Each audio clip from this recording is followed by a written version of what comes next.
Hello students, myself is Parminder Singh from Prab Kirpa classes. Our today's topic is statistics, meaning, collection and presentation of data. After going through this course, the students will understand that statistics is an important branch of mathematics wherein we arrive at the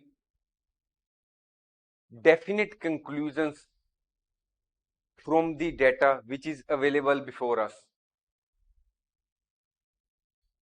We will also understand what is the meaning of data and what is the difference between primary data and secondary data. If the original data is collected first hand, it is called primary data.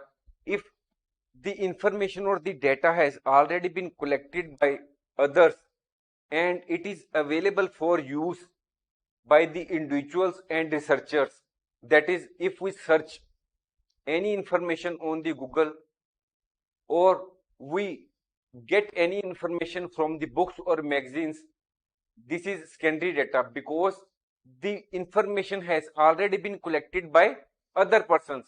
We have not put our own work on ourselves into collecting the data. The work or the hard work has already been done by some others. This is secondary data. Then the students will also understand that there are various means or ways to collect the data. That is, we can do surveys, experiments, or we can go through books, magazines, or the government records, or we can search the digital records, such as we can make use of search engines to collect the data. Then the students will understand that they can present the data with the help of tables, and the students will also learn that the statistics has various applications in various fields such as business and economics, in the field of marketing, in the field of healthcare.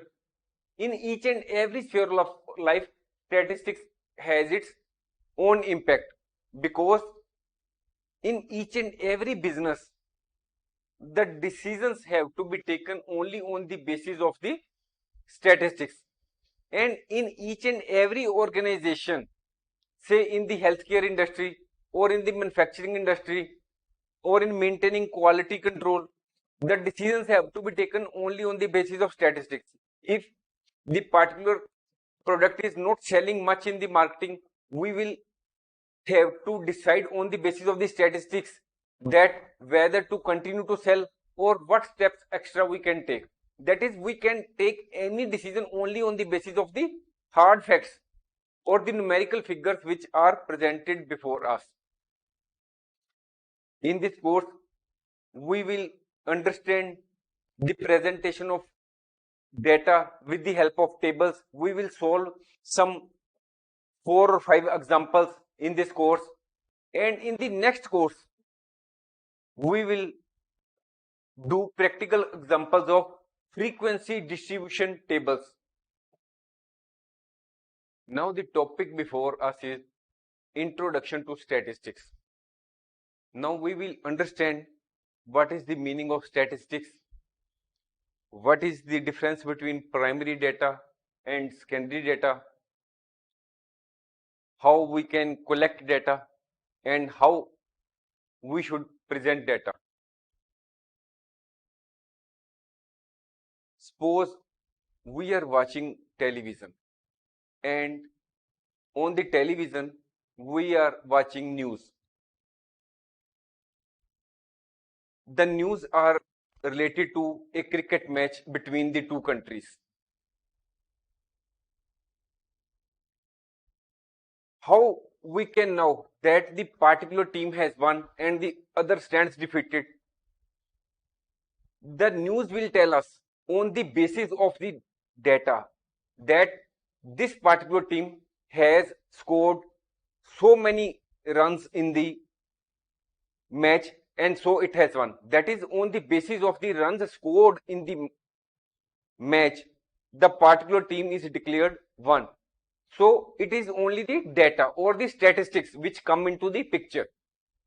Now we take another example. We are reading the newspapers. In the newspapers, it is written that the particular political party has won the state elections. How they have won or how they have been declared won, it is only on the basis of the particular number of seats which they have won. That is the again the role of data or the statistics come into play, because the particular organization has won more number of seats as compared to its competitor political party. If we see the any business news channel, the same may be stating that the particular organization is continuously increasing performance. How they can say? They will give the pictorial presentation of the data that the profits of the particular organization are increasing year by year. Here again, the data or the statistics come into the picture. In the same way, we say that the global warming all over the world is on the rise. That is, the temperatures of all the cities across the globe is increasing. How it is derived? Because it is on the basis of the calculations or the data which is collected by the meteorological department or other research organizations. Here again, the data or the statistics come into the play. Now we will learn the same in theory. Every day we come across a lot of information in the form of facts, numerical figures, tables and graphs. We get this information from newspapers, televisions, magazines and other sources of communication. The information which we get from newspapers, televisions, magazines or other sources of communication may relate to cricket batting, bowling averages, profits of the company, temperatures of the cities, polling results and so on. This information, whether it is numerical or otherwise, is collected with a definite purpose and is called data. Data is used in various aspects of life. So it becomes essential for us to know how to extract meaningful information from such data. It means that suppose there are 100 students in your class and the result has been declared. One student has suppose get 56, another 67, another 77 and so on. Different students, each student has got its own marks. If we write the marks obtained in a single line or many lines, we will not arrive at any conclusion. But if we say that such number of students have got less than 40% marks and such number of students have got more than 70% of marks, this is the presentation of data. That is, we can arrive at some conclusion. If we write simply the information, there is no purpose. We will not arrive at any conclusion. This extraction of meaningful information is studied in a branch of mathematics called statistics. That is the arriving at a decision on the basis of the information collected to arrive at a particular conclusion. It is studied in statistics, and statistics is a branch of mathematics. Statistics deals with collection, organizing, analyzing and interpretation of data. The word statistics had different meanings in different contexts. For example, we take two examples. First is, may I have the latest copy of educational statistics of USA? What it means? Here the word statistics means that the numerical data of a number of educational institutions of USA. That is, the data pertains to how many institutions of USA, and it may also contain the reference to literacy rates of various states, etc. Now we take another example. I like to study statistics because it is used in day-to-day life. In this sentence, the word statistics means the subject or a branch of mathematics which deals with collection, organization, presentation, analysis of data, as well as drawing of meaningful conclusions from the data. In this course, we shall briefly discuss collection of the data and presentation of data. Suppose you are studying in a class and your teacher asks you that you should count the number of fans which are there in the school. What will you do? After the school timings, you may count the same. Or the teacher may ask you, let me know how many girls and boys are in our this class. You may immediately count the same. Further, the expenses of your house are increasing every month, and you will analyze the expenses under different heads. How many expenses I have incurred on electricity, how many expenses I have incurred on, say, food items, and how many on mobile expenses under different heads. So what it will do, it yourself. Next is, when you see the election results on television, all the collection of the data is performed by the employees of the news channel. If you search the Google and find out the literacy rate of USA, it is 88%. Have you counted the literacy rate? No.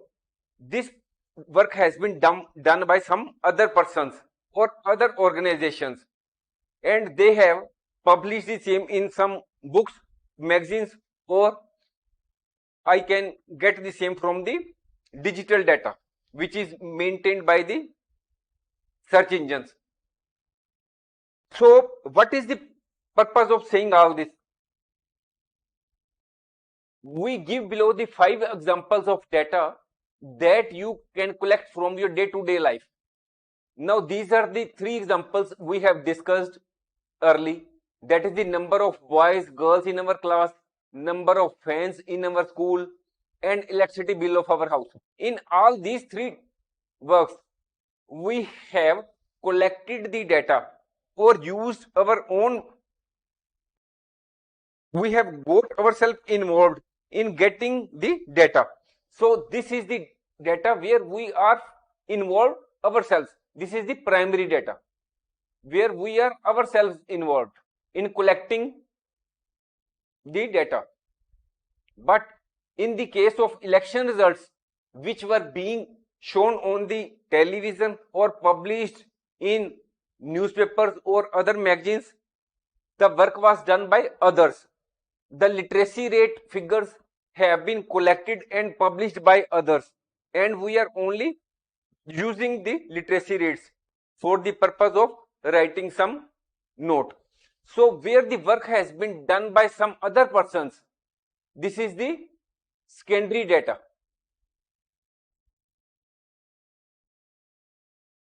Secondary data. We will now read it about the same primary data and secondary data on the next page. Primary data. Primary data refers to the original data that is collected first hand for a specific purpose or research study.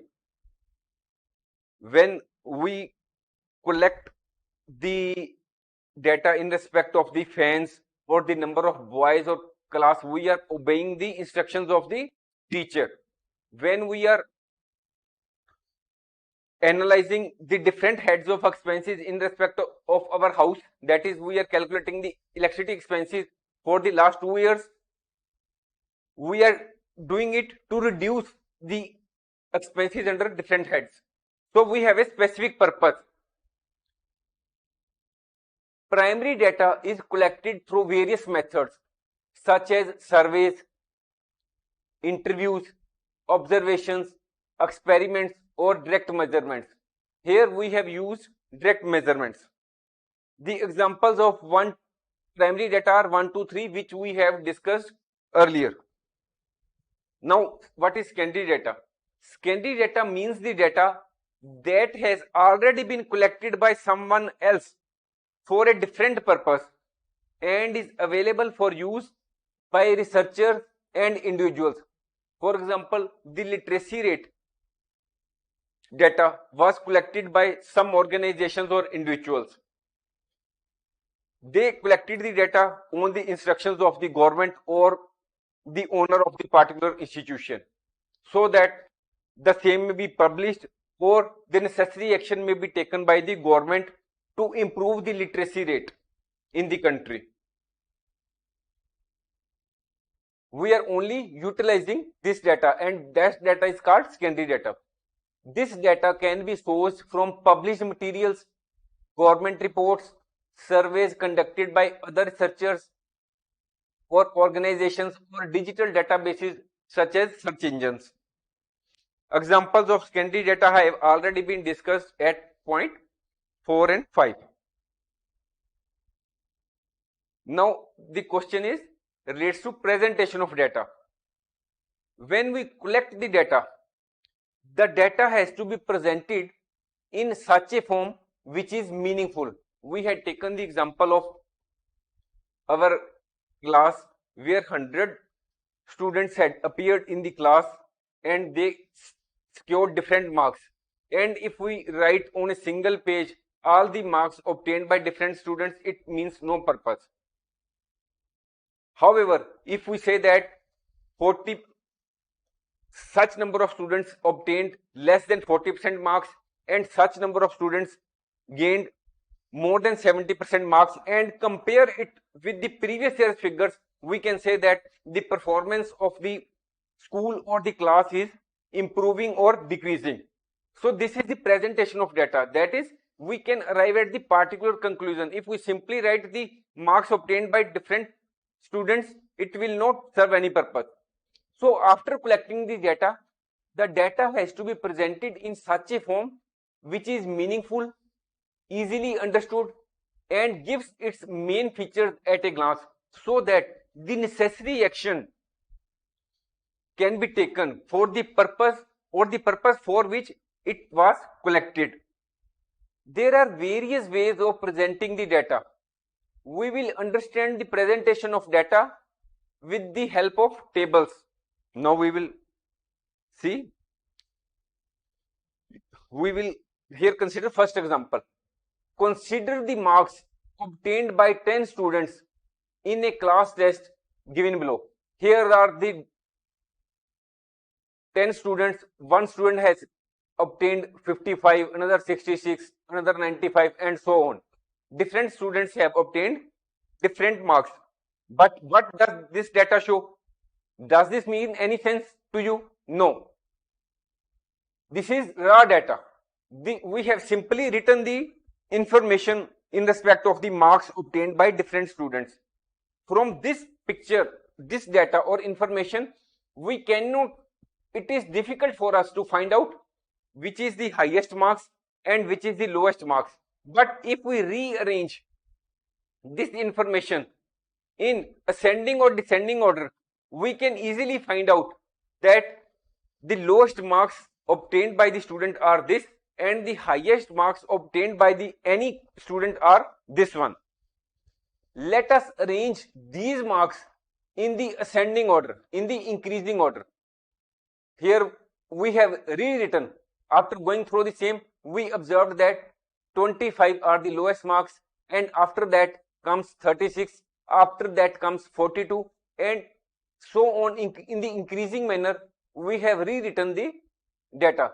So now we can easily say that the lowest marks are 25 and the highest marks are 95. Presentation of the marks in this ascending or descending order is useful or easy when we are to present data in respect of only few number of students. But if we are to present data in respect of say 200, 300 students, then this form of presenting the data in ascending or descending order will become quite difficult. Now we will write see what is written. Presentation of data in ascending or descending order can be quite time consuming, particularly when the number of observations in the experiment is large. So what we can do if the number of entries are more? Now we will see another example. What to do? Consider the marks obtained out of 100 marks, that is the maximum marks are 100, and 30 students have of class 9 of a school have obtained the marks. How many marks they have obtained? One student has obtained 10, another 10, 20, 36, 92, and so on. The list goes on. These are the marks obtained by 30 students out of 100 marks. If we simply go through this data, we cannot make anything because the data is lengthy. However, we can do that. We will find out how many students of 10 marks are there. We will find that from this, that this is the single student.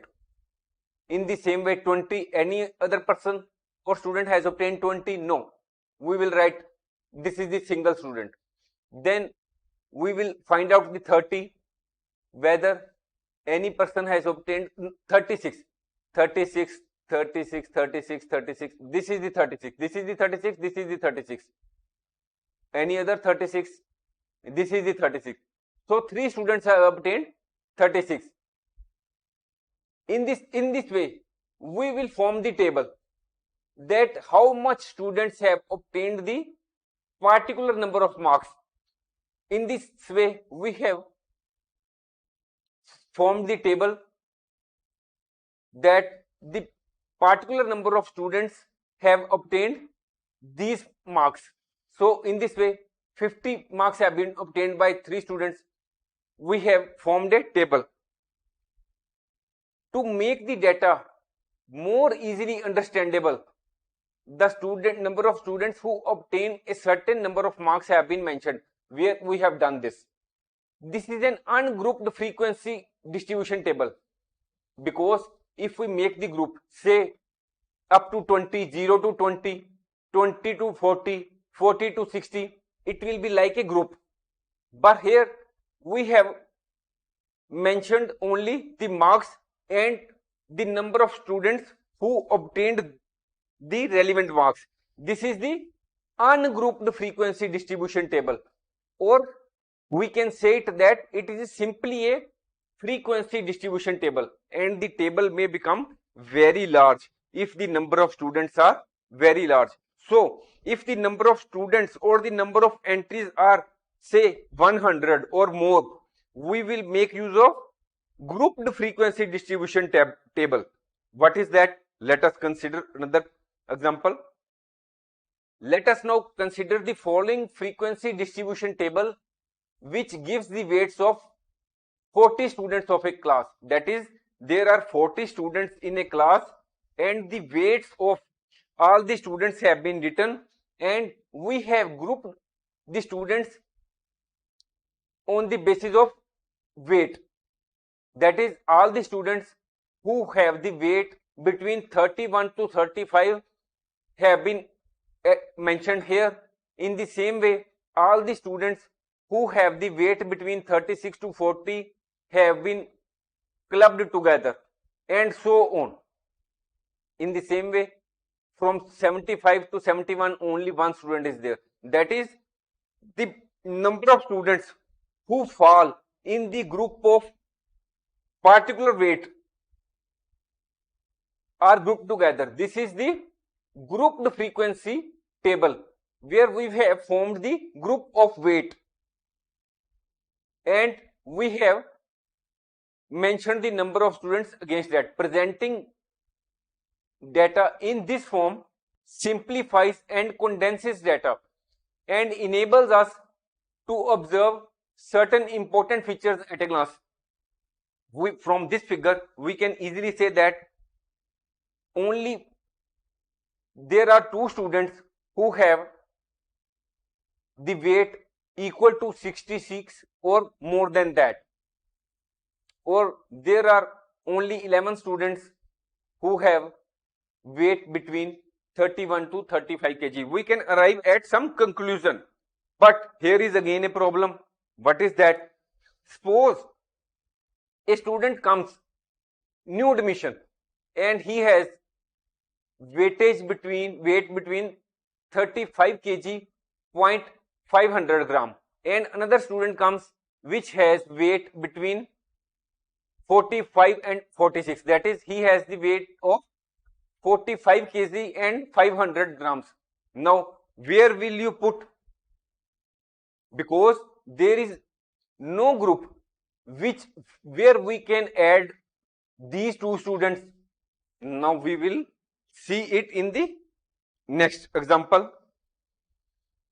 So now what will happen if two new students of the weights 35.5 kg and 45.5 kg are admitted in the class? So this is the previous scenario which we have discussed. We cannot add student here. First student which is having 35.5, we cannot add student here because there is gap of 1 kg in each class group. In each group there is a difference of 1 kg. So we cannot. So what is this? What we can do? We will see that there is difference of 1 kg in each group. That is 35 to 36, difference of 1. 45 to 46, difference of 1. 40 to 41, difference of 1. 55 to 56, difference of 1. In each group there is a difference of 1. So this is the lower class limit, this is the upper class limit. Difference is 2 in any two class intervals or in any two groups. So what we will do is we will divide the difference, which is 1, by 2, and it comes 0.5 kg. We will add 0.5 kg to the upper class limit and subtract the 0.5 kg from the lower class limit. We will go in doing the same in each group. That is, in case of 31, we will reduce, that is it, which is the lower class limit, we will reduce 0.5 and it will become 30.5, and we will add 0.5 in the upper class limit and it will become 35.5. In the case of this 36, this is the lower class limit, we will reduce or subtract this 36 by 0.5 and it will become 35.5, and we will add 0.5, that is the half kg, to the upper class limit and it will become 40.5. So you can see that now this becomes continuous, and 35.5, which is the upper class limit in this group, becomes the lower class limit in the next class group. So this becomes the continuous weights. There is no gap in between any of the figures. 65.5. Now again next group starts with 65.5. This group ends with 75.5 and the next group starts with 75.5. Now there is an important point which is to be noted. Suppose there is an entry of say for 50.5 kg in the class. Now where will you add 50.5? Because you can add it here, you can add it here also. If you add it at both the sides, the entry will become double. The students will increase by 2, whereas it will be actually increasing by 1. So what to do? By a say convention, the 55.5 will be taken in the on the next group, and not on the upper class limit, but on the where it is written as lower class limit. So if there is a person which has gained, say, entered the class or taken new admission as say 60.5, it will not be entered in this group, it will be taken in this group by convention. So you can here have observed that if we make the class intervals continuous, any student who gets admission in the class and we make the group on the basis of weight, we can make the proper group. In the same way, if any student say obtains 30.7% marks and groups have been made 20 to 30, 30 and 31 to 40, and we have excluded 30 to 31, then we can make this data continuous in the same manner. Now the next, application of statistics.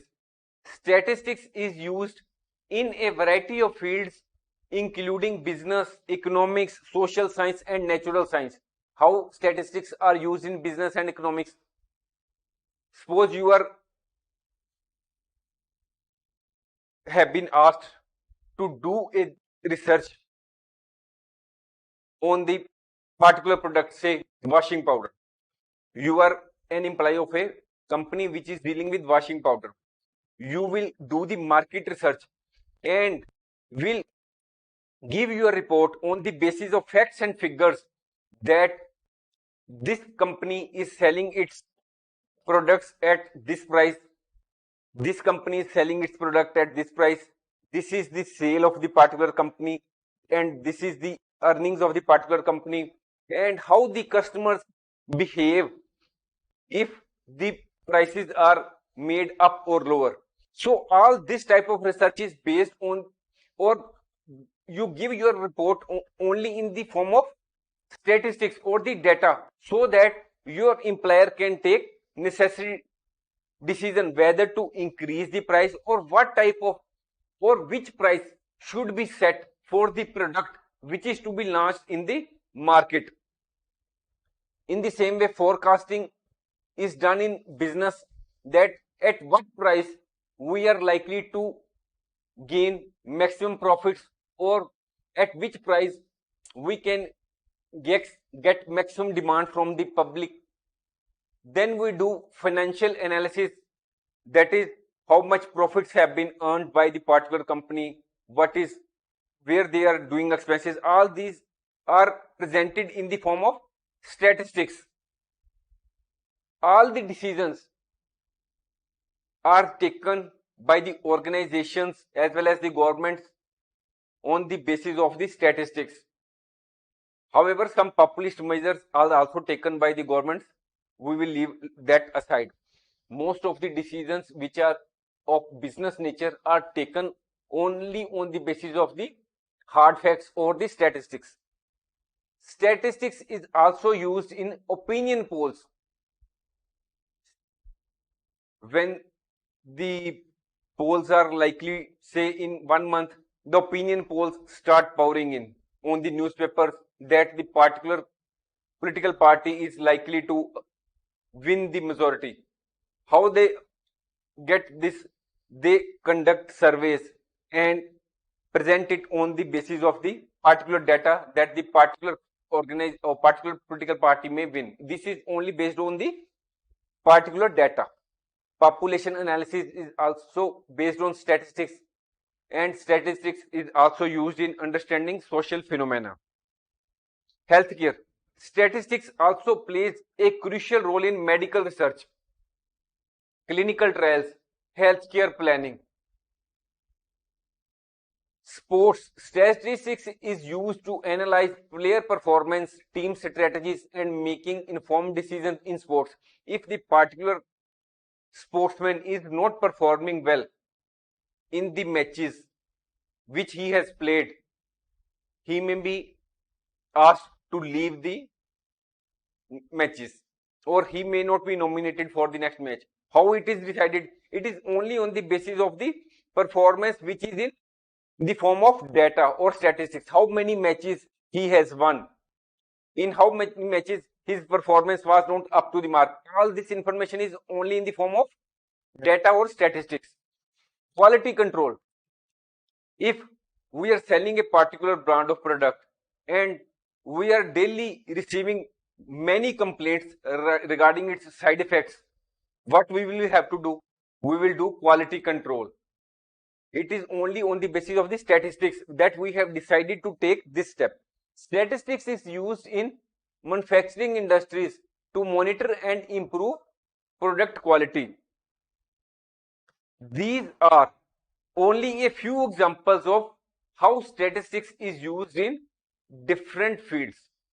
The applications of statistics are wide ranging. That is, we use the data or the statistics in different spheres of life, and the usage of statistics is growing as in many fields decisions are to be taken on the basis of the data which has been placed before them. We would now like to conclude this course.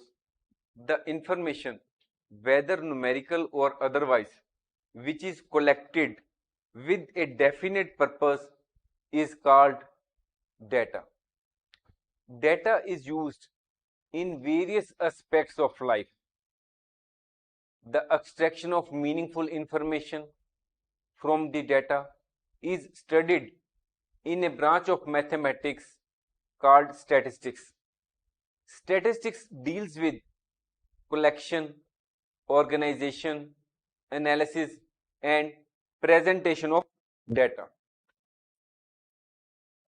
Primary data refers to the original data that is collected first hand for a specific purpose or research study.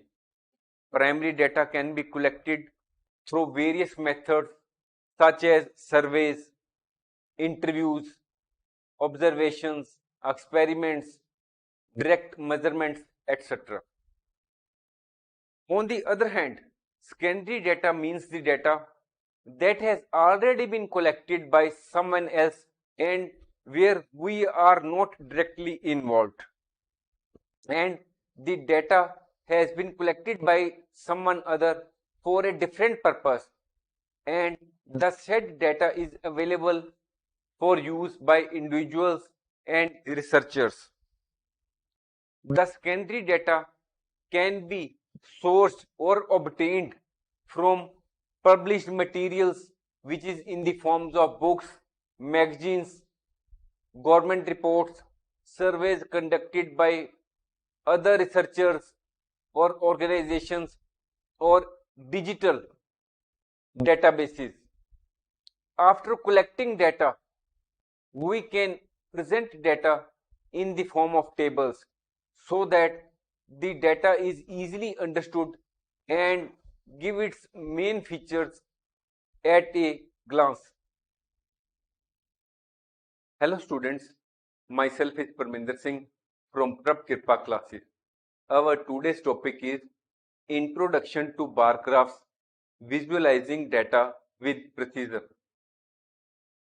In our earlier courses, we had learnt that data is of two types, primary data and secondary data. While the primary data is the original data where we ourselves are involved in collecting the data, and we collect the primary data by way of surveys, experiments, observations, surveys, etc. On the other hand, secondary data is the data where the data has been collected by other persons and the same has been published, or we can assess the theme from somewhere. That is, in the case of secondary data, we are not ourselves involved in collecting the data. The work has been done by someone else, and we can assess the secondary data by way of government records, newspapers, magazines, TV reports, as well as the digital records. Now, after collecting the data, there is need to properly present the data so that the same can be used for some decision making or other purposes for which the data has been collected. We have already learned that there are many ways of presenting the data. We have already learned that we can present the data by way of ungrouped or ungrouped frequency tables. We have learned various numericals in respect of the same. Now, in this course, we will learn how to present the data which has been given to us in the form of bar graphs. We will here do some practical examples to learn how we can form the bar graph when the data has been provided to us. So, after going through this course, the students will understand if a survey is conducted to find out the cause of illness and death among women, then how to represent the survey figures in the form of a graph. The students will also learn if the data on the number of girls per 1,000 boys in different sections of society is given, then how to represent the information given by way of a bar graph. The students will also learn that if the data in respect of seats won by different political parties in the polling outcome of state assembly elections is given, then how to draw the bar graph to represent the polling results. In the nutshell, this course is going to be very useful for you to understand how we can form the bar graphs out of the data given so that there is proper presentation of the data and the same can be used for effective decision making, etc. Now the question before us is a survey conducted by an organization for the causes of illness and death among the women between the ages 15 to 44 worldwide found the following figures. It means that a survey was conducted worldwide in which it was found that the female fertility rate due to reproductive health conditions was 31.8 and 25.4% fertility rate was due to neuropsychiatric conditions and so on. That is the causes of illness and death among the women, and the respective fertility rate are given against the each. Now, we are to represent the information given above graphically. It means that by the way of graph, we are to represent all this information. Now, this is the graph, this is the chart, and these are the figures which have been taken from the question. So now we will prepare the information in the form of a graph. So now it is the y-axis which we will draw here.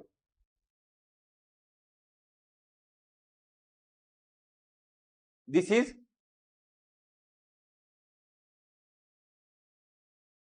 y-axis.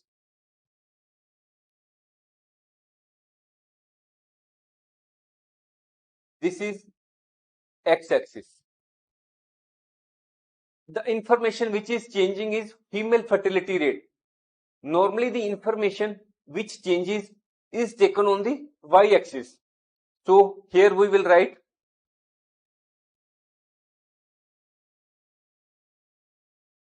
female fertility rate, and these are the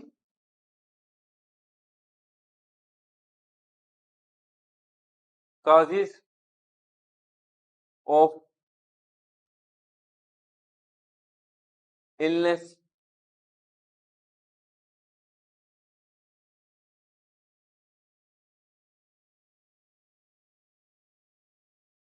and death.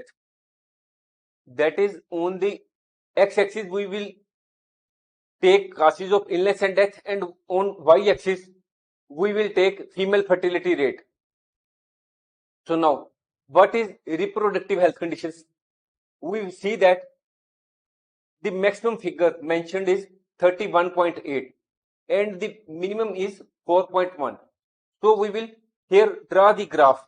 So here first we will mention the lines so that we can take all these figures on this graph. This is 5. Here we mention 10,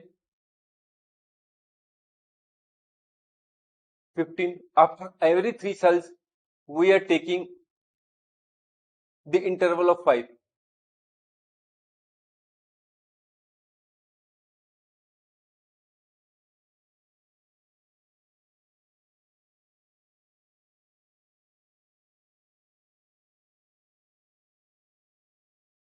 So now, what is the first? First is reproductive health conditions. We will take here reproductive health conditions up to 31.8.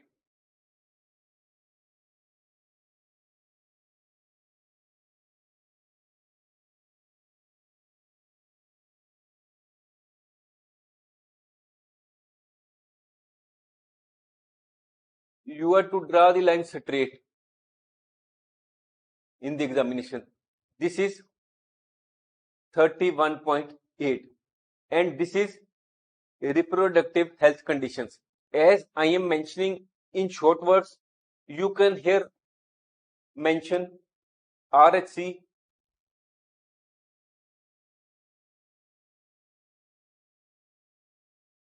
reproductive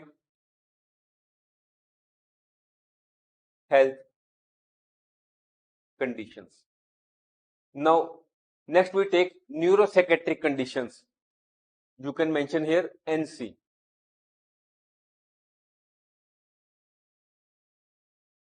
Neuro. You are to clearly mention that you are taking these abbreviations. Otherwise, the teacher in the exam may cut the marks of the papers. 25.4.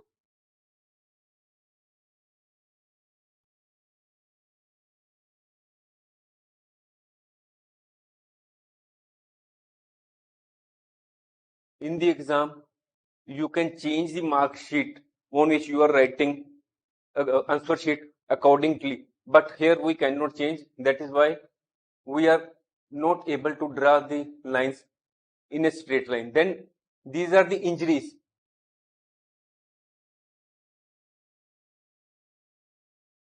As we have mentioned injuries properly, there is no need to write in short words. Injuries are in 12.4.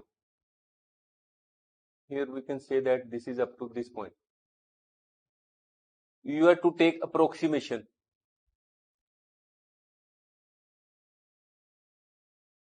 12.4.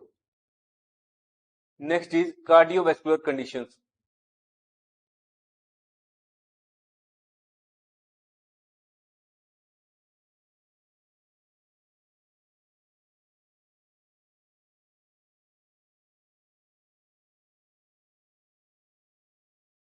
Please note that we are maintaining equal distance because in each case we are taking drawing the bar graph which is adjoining the line, this black line. So here cardiovascular is 4.3.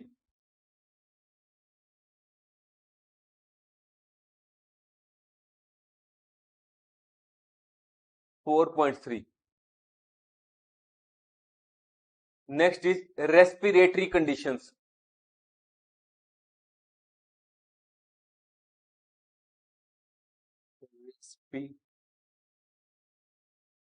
Respiratory conditions. This is 4.1. This will be somewhat near it. This is respiratory conditions. This will be 4.1. Next is other causes. These are 22. Other causes you may mention as OC. We are taking the first word of all these causes. You may mention that here abbreviations.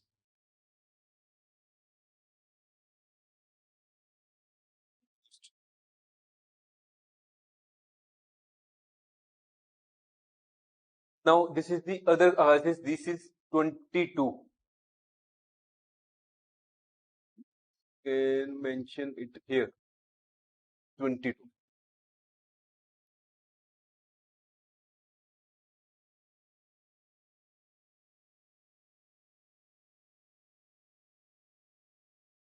So now by now you have been able to draw the information in respect of causes of illness and death on x-axis and the female fertility rate which is changing as per the cause of illness and death on the y-axis, and we have drawn the picture on the chart. Now we take the next point which is in the question. Which condition is the major cause of women's ill health and death worldwide? So now we refer back to the graph. From the graph, we can observe that this is the highest bar which is being shown. This is the reproductive health conditions. That is the female fertility rate is highest in the case of due to reproductive health conditions. That is due to reproductive health conditions, most of the female suffer illness or death. So we come back to the which condition is the major cause of women's ill health? The major cause of what is written in the question, we have to take the answer from that. Ill health and death worldwide is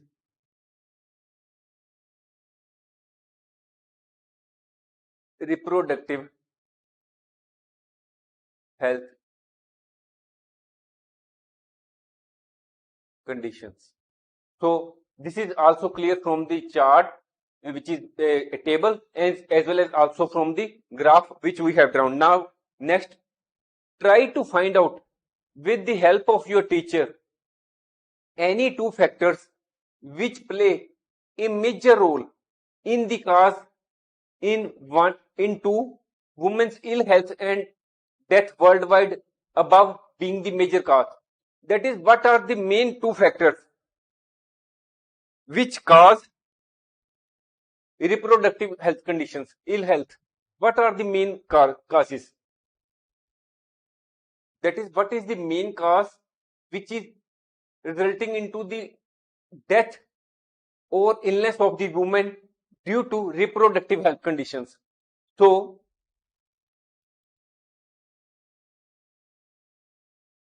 two factors which play a major role in the cause to being the major cause are first is lack of proper care and understanding. That is, on one side, the women themselves do not take care of themselves mostly. On the other side, the family also may not be taking the proper care of the women, and as well as it is mostly think that the women will take care of themselves and there is no need that we should take care of the woman. So this is the main reason that the woman's ill health and death is occurring on the high side due to reproductive health conditions. If we place themselves in the place of women, we can very well understand that there is need to take proper care of women and to understand what type of work they are doing, and there is need to take proper care of them. Next point is lack of medical facilities. It is particularly true in the case of poor countries as well as in respect of the women who are living in rural areas, because the proper medical facilities will not be available to women in rural areas as well as in the poor countries. Now the question before us is the following data on the number of girls per 1000 boys in different sections of Indian society are given below. This is the table which shows the data in respect of the number of girls per 1000 boys in respect of the different sections of Indian society. It means that if we take the section of scheduled caste, the number of girls when the number of boys are 1000, the number of girls are only 940. When we talk about ST, when the number of boys are 1000, the girls are 970. In the same way, when this is the urban area and the number of boys are 1000, the girls are even less, that is the 910. We are to represent this information in the form of a bar graph. So now let us start. Here we have given the information which was given in the table, and now we are to prepare the bar graph. So here we draw the line straight which is known as y-axis. This line which we are now drawing, this is known as x-axis.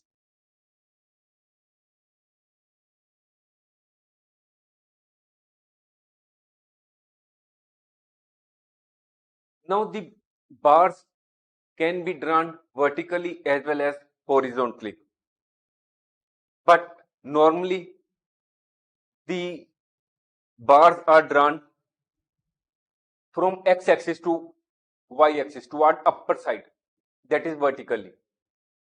So the information which is changing here and is in mathematical values, we have to mention the same on the y-axis. That is, here we will take number of girls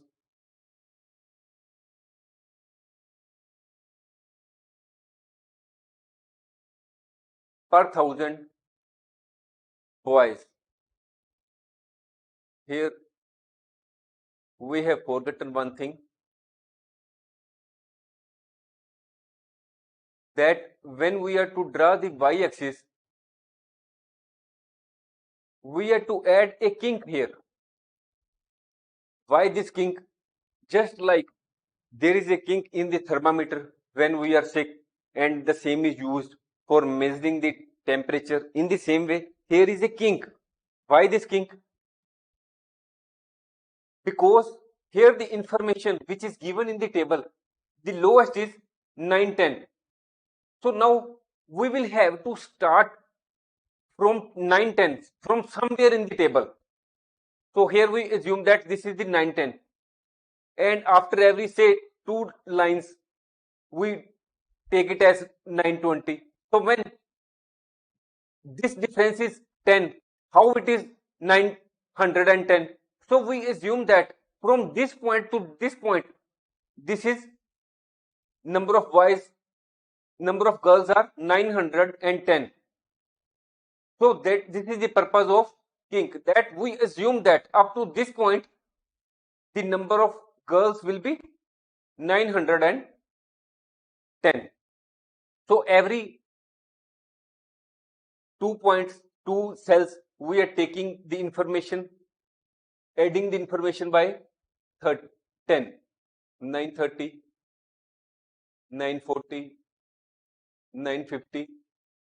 Here we will take the add on this information up to the point which is 970 is the highest. So we will mention the same on the graph, so that we can take it up to say 980, so that we can form the proper graph. So now what is SC? The number of SC girls per 1000 boys are 940. So here we will first take SC.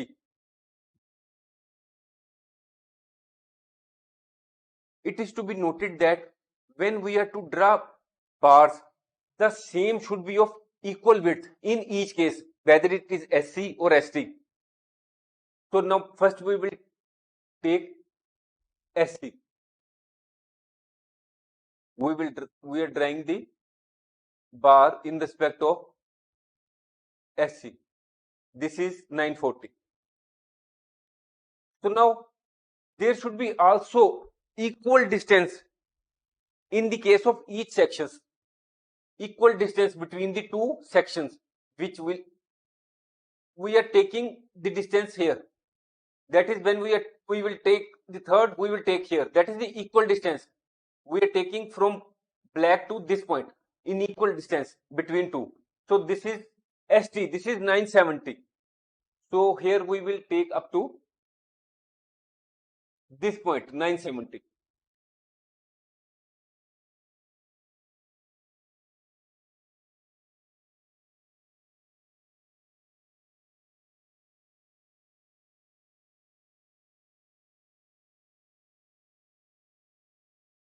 The exam you have to draw proper lines, straight lines, because you can rotate the examination answer sheet, but here we cannot. Non-SC ST. Here you have to mention this information was in respect of ST. Now this is non-SC ST. This information is 920. 920 is this.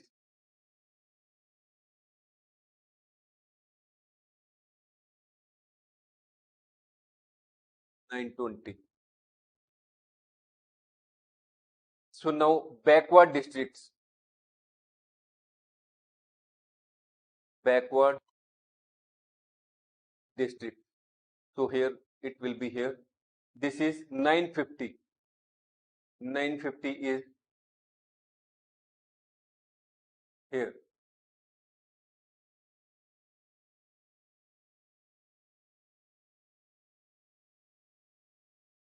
You can see from the graphs, bars which we are drawing, that these are of equal width. That is this this equal width, and there is equal distance between each of these bars, which we have to maintain in each and every case. 950. Then non-backward, you mention here, non-backward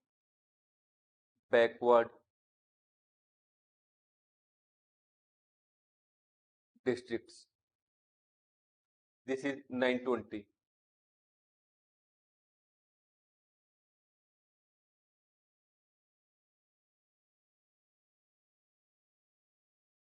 Now another is rural. Rural is 930. 930 is here. We are drawing the bars in respect of the information which is obtained from the table which has been given to us in the examination. Now this is the urban. In respect of the urban girls, the information we are adding 910.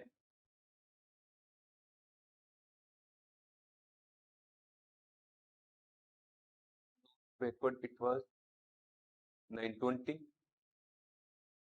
In respect of rural it was 930. Now here it is 910. So now, so far we have formed the bar graph. This is the section which is mentioned on the x-axis. This y-axis was representing the number of girls per 1000 boys. So now what is next in the question? In the classroom, discuss what conclusions can be arrived at from the graph. What we arrive at from the graph? From the graph, we observe that the maximum value is in case of ST and the minimum value is in the case of urban. Minimum value 970 is the highest, 910 is the lowest. So we will write it from the graph.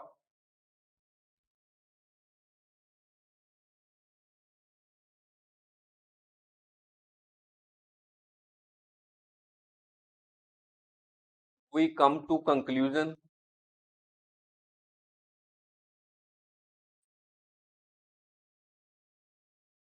that the maximum number of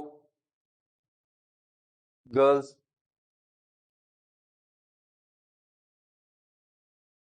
per 1000 boys is present in section. Maximum number of girls in section which we have seen from the graph was from the scheduled tribe in the section ST. And what other information we had drawn from the graph? That the minimum number of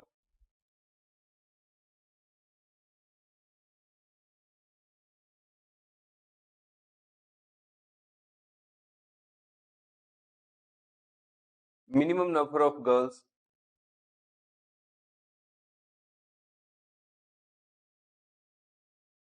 per 1000 boys is present in section urban. It means that the maximum number of girls as compared to boys is present in section ST and the minimum number of girls per 1000 boys is present in section urban. When the number of boys are 1000 in each case, in the case of ST, the girls are 970 and in the case of urban areas, the girls are 910, which is the minimum. We also come to the conclusion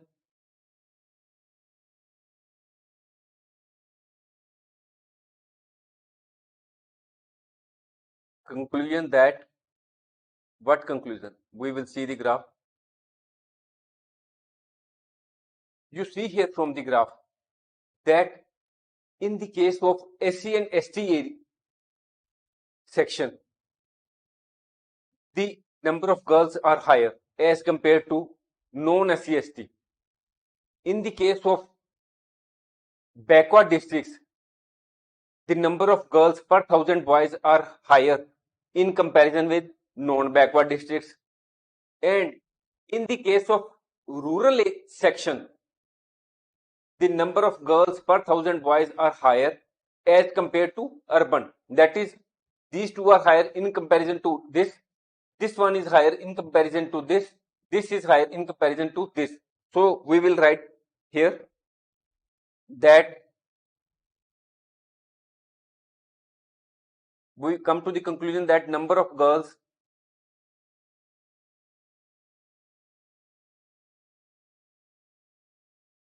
per 1,000 boys is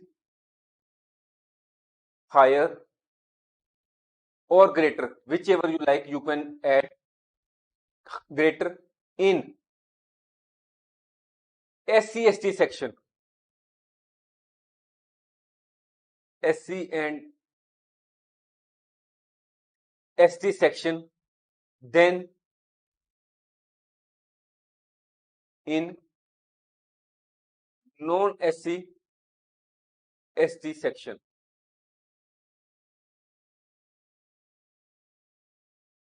Now, in backward districts than in non-backward districts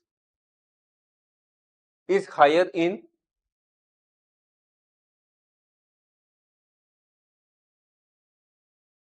backward district section than in non-backward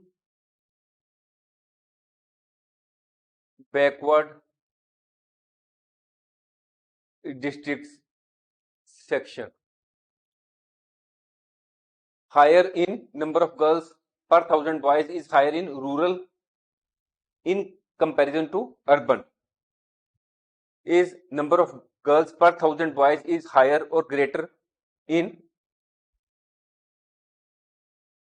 rural section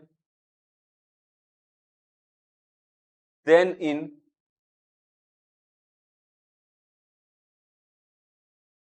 urban section. You can also write it as in rural area than in urban areas. Now the question before us is, given below are the seats won by different political parties in the polling outcome of state assembly elections. Here the political parties are given, names are given A, B, C, D, E, F, and then the seats which have been won by the parties are given. Now we have been asked to draw a bar graph to represent the polling results. Now this is the information which has been given to us in the question. That is, this is the political party, these are the names, and these are the seats won. We are to draw the bar graph. So here we draw the bar graph. Suppose we will take from here.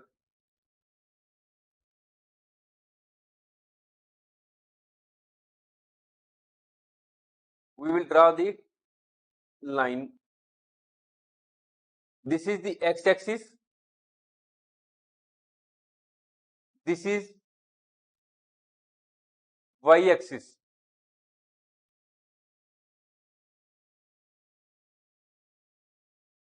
Normally, the graph can be drawn either vertically or horizontally, but normally the graphs are drawn vertically, that is from x-axis to upward. And when the information which is of numerical data which can be changed is mentioned on the y-axis. So here the seats won are changing and is of numerical, that this is the numerical data. We will here mention the seeds 1. In data will be mentioned here in respect of the seeds 1. Here we will mention the political party. Name of the political parties will be mentioned here. Now we take all the parties one by one. First we take political party A.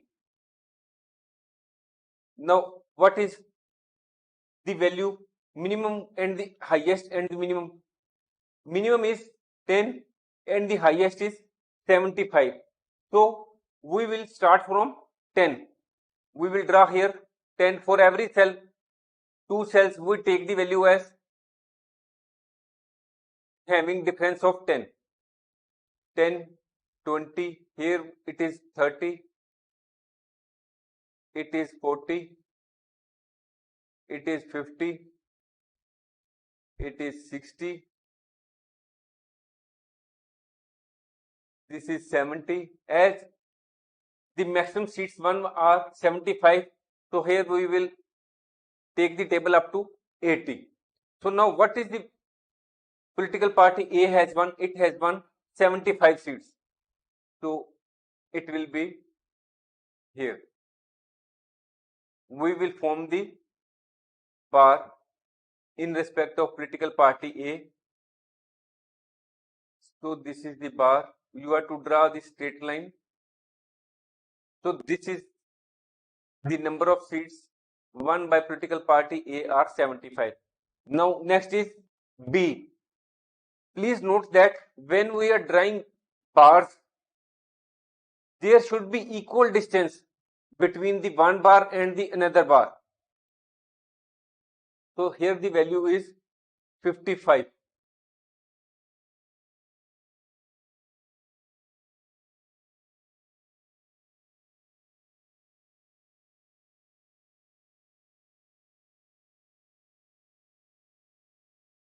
Another point which has to be taken into consideration or to remember that the width of the bar in each case has also to be the same. Here you can see that the width of A is same, width of B is same. Likewise, the width will be same in the, when we are marking the same on the graph paper. So here we will take now the C. That is the seats won by the party C are 37. So here it will be somewhat here.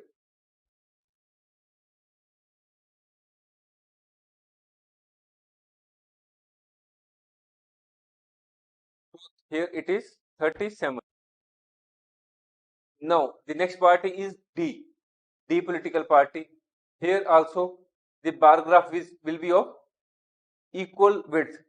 It is 29. Because it is less than 30. So here we have kept the line somewhat below 30. It is will be only on based on the approximation. Now the next is E. E political party. Here we have taken the line somewhat above. Please keep the line in straight while you are attempting the question in exam. E 10.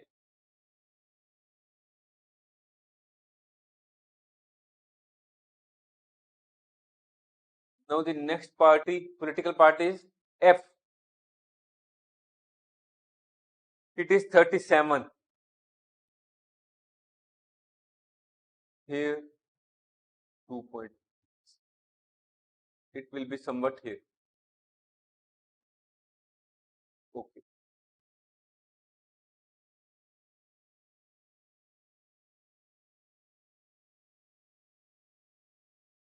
Here it is 37.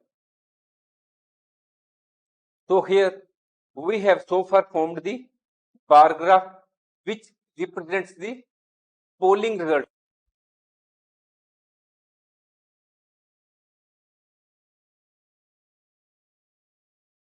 bar graph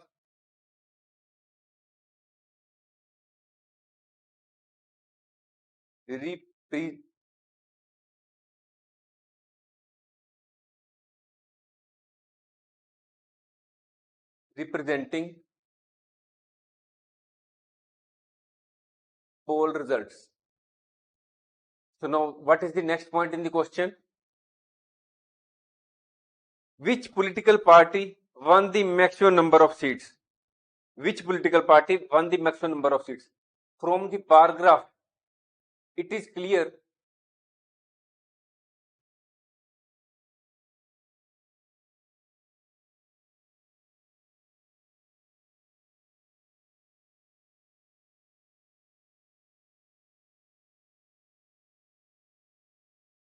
that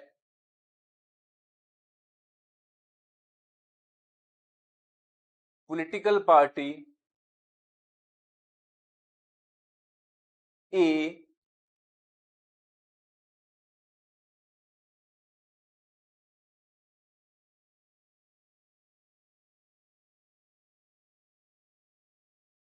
won the maximum number of seats. So this is the answer of second part of the question. We hope we have been able to form the bar graph which is easy to understand, and you can easily conclude from the graph which party has won in the elections. Now we would like to conclude this quote. A bar graph, also known as a bar chart, is a popular and straightforward data visualization tool used to represent categorical data. The bars in the bar graph are drawn vertically or horizontally. Vertical bar graphs are more common, with bars extending upward from the x-axis. In the traditional bar graph, each bar has an equal width and there is an equal spacing between the bars. The bars in the bar graph should not overlap with each other. The bar graphs are simple to understand. The viewers can quickly identify the differences in values between categories by comparing the lengths of the bars. Hello students, myself is Parminder Singh from Prab Kripa classes. Our today's topic is Introduction to Histogram and Frequency Polygon. In our earlier courses, we have learnt that data is of two types, that is primary data and secondary data. Primary data is the original data which is collected by us, that is where we ourselves are involved in collecting the data, and we can collect the data by way of surveys, experiments, observations, etc. On the other hand, the secondary data is the data where the work has been done by some other person and the same has been published somewhere. That is, we can get the secondary data in the form of news reports, TV reports, government records, books, magazines, or from the digital records. After the collection of the data, we have to present the data so that the said data can be used for the purpose for which it was collected, or the data can be used for decision making. And to present the data, we can make use of ungrouped frequency distribution tables or grouped frequency distribution tables. We can also make use of bars, bar graphs, or some other forms. Now, here we will discuss that we can also represent the data in the form of histograms and frequency polygon. We will understand in this course that in the case of histogram, we make graphical representation of the data in the form of bar graph, where we form the bars which are adjacent to each other and there is no space left in between them. We will also understand that the frequency polygon is that where the data has to be represented in the form of a curved line, and the curved line connects the midpoint of each class interval. We will also understand that in the case of frequency polygon, it is not necessary that the class interval has to be in the form of continuous data. However, the frequency polygon is mostly used in the case of continuous data. Now, after going through this course, the students will understand that if the length of some leaves of plant is measured and the data is represented by a table having discontinuous class intervals, then how to draw a histogram for that data? That is how we can form the histogram when the data is of discontinuous class interval. We will also understand that whether the data which is used to draw histogram can be used to draw any other suitable graph. We will also understand that if the data in respect of lifetimes some neon lamps is given in the form of a table, then how to represent the information with the help of histogram. The students will also understand that if the table shows distribution of students in two sections according to the marks obtained by them, then how to use the data to form two frequency polygons on the same graph. You will find this course very useful and informative and very easy. Now the question before us is, the length of 40 leaves of a plant is measured correctly to 1 millimeter and the obtained data is represented in the following table. This is the table where the length of 40 leaves which have been measured is given. That is, here it is given that the 3 leaves are such which have the length in between 1018 to 126 millimeter. There are 12 leaves out of 40 which have the length in between 145 to 153 and so on. That is, the length varies and the number of leaves also varies. Here we have been asked to draw a histogram to represent the given data. Here a hint has been also given. First, make the class intervals continuous. What it means? Here you will observe from the data that here the group is 118 to 126 and the next starts from 1 to 7. That there is a difference of 1 between these two groups or these two class intervals. In the next case also there is a difference of 135 and the next starts from 136.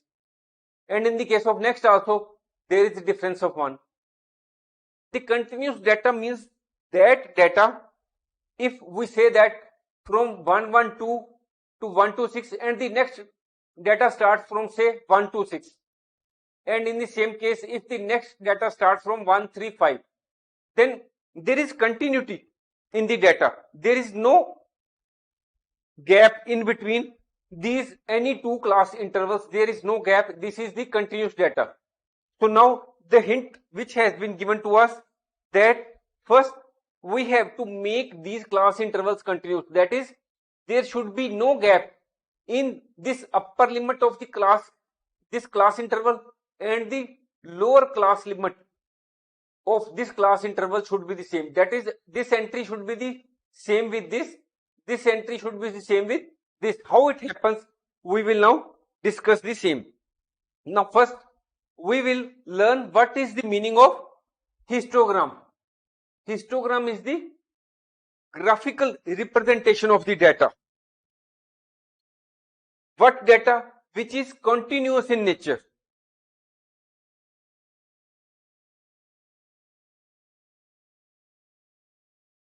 Histogram is the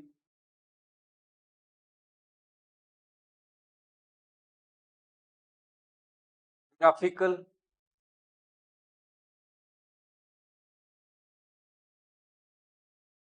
representation of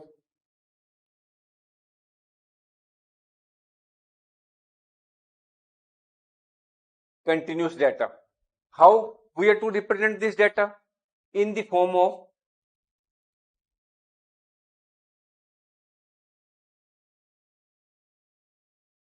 bar graph, where there is no space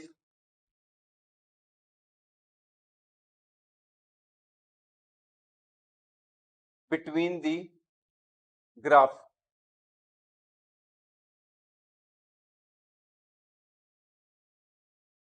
That is, when we are forming the graph, each graph will be adjacent to the another. Now we have been asked to make the class interval continuous. How we can form the same? The data given here is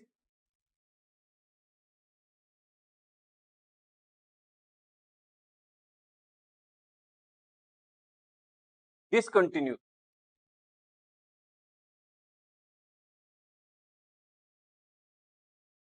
That is, after 1 to 6 it is 1 to 7.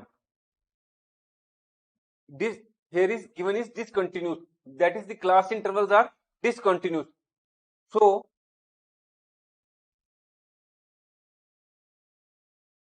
to draw the histogram,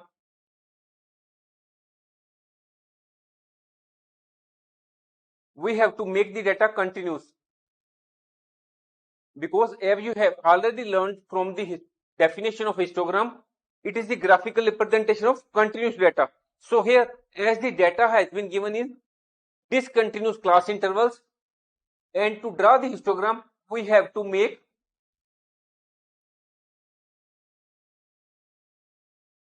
data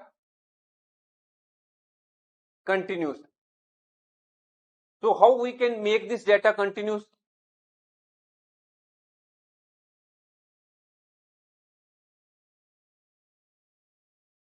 To make the data continuous, you will see that there is difference of, you find that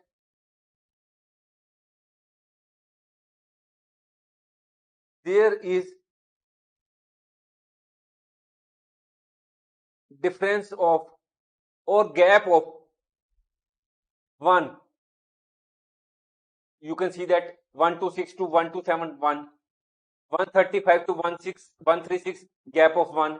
144 to 145, each class interval has a gap of 1. That there is a difference of or gap of 1 in each class interval. In every class interval there is a gap of 1. So we will subtract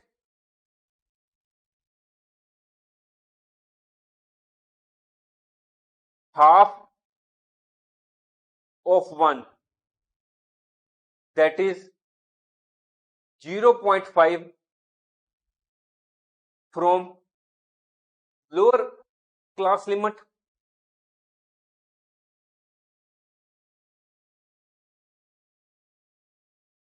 that is from 118 we will deduct 0.5 and add 0.5 to what? Upper class limit.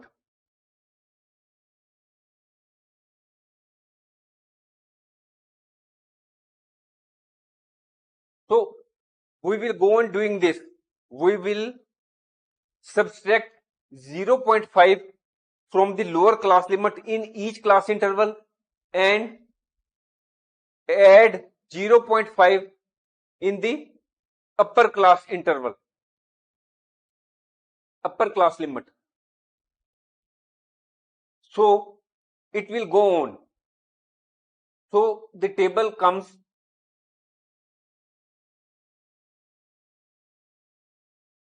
so when we have done all this, what will be the shape or how the table will appear? We will form the same. Serial number, length, number of leaves.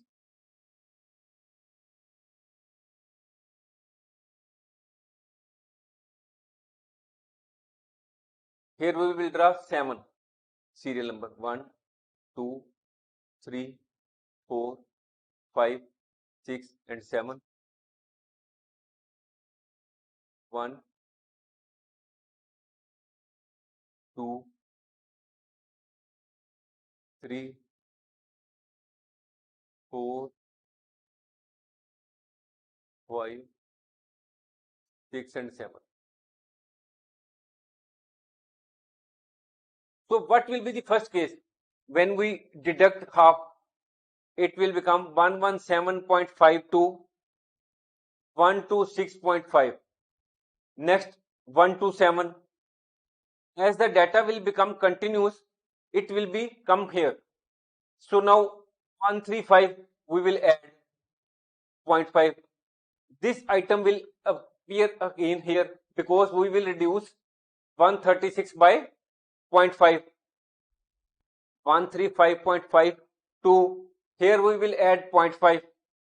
144.5. Now 145 we will subtract 0.5. It will become 144.5. Then 153 it will become 153.5 because 0.5 will be added. It will be again come here because we will reduce or subtract 0.5 from this figure, and the next will be 162.5 because here 0.5 is added. Here 163.5 is deducted, or here this item will come. Here 171. Here we will add 0.5. Here 172 we will deduct 0.5 and it will become 171.5. Here 180 we will add 0.5. So the number of leaves are to remain the same. 3, 5, 9, 12, 5, 9, 12, 5, 4, 2, 5, 4, 2. So here you can see from the table which has been formed now that here the data has become continuous, that 126.5, 126.5, 135.5, 135.5, 17.1, 171.5, 171.5. That is the data has continuous data. This is the continuous data. There is no gap in between any class interval. So the class interval have become continuous. Now we come to the next point. Now we are to form the histogram. How we will form the histogram? As we have told that here we are to represent the data in the form of graphs, and the graphs are here to be not to be separated but adjacent to each other. This is the x-axis, this is y-axis.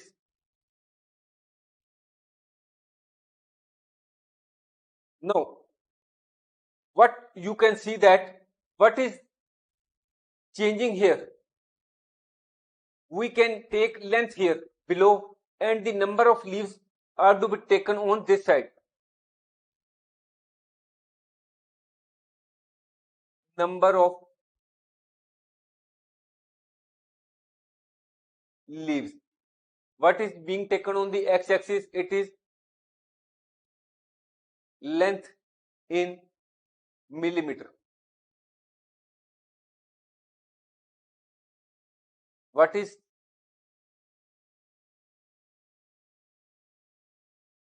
this? We have mentioned wrongly that when we are to mention the length, it will be from 117.5 to 126.5 in respect of the first class interval.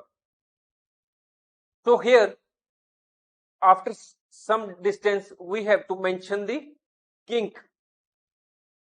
Kink means that up to this data it means 117.5. There has to be kink, just like in thermometer that it does not, that the temperature does not go below. Here we are mentioning the kink that we assume that this distance is 117.5 in millimeter. Now we take the equal distance as, say, up to this point.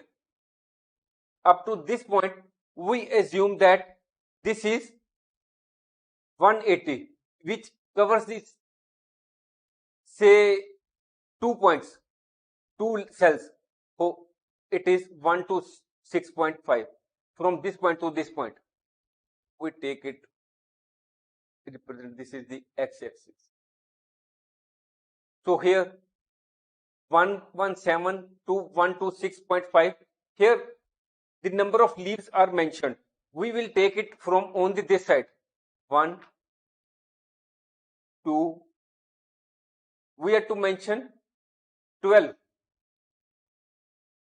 3, 4, 5, 6. After every 2 cells we are marking 1 cell, 1 leaf. 8, 9, 10, 11, 12. So on the y-axis we have marked the number of leaves, and now we will be marking length of each class interval. 117 to 16, this is the, then the number of leaves are 3. So here it will be up to this point.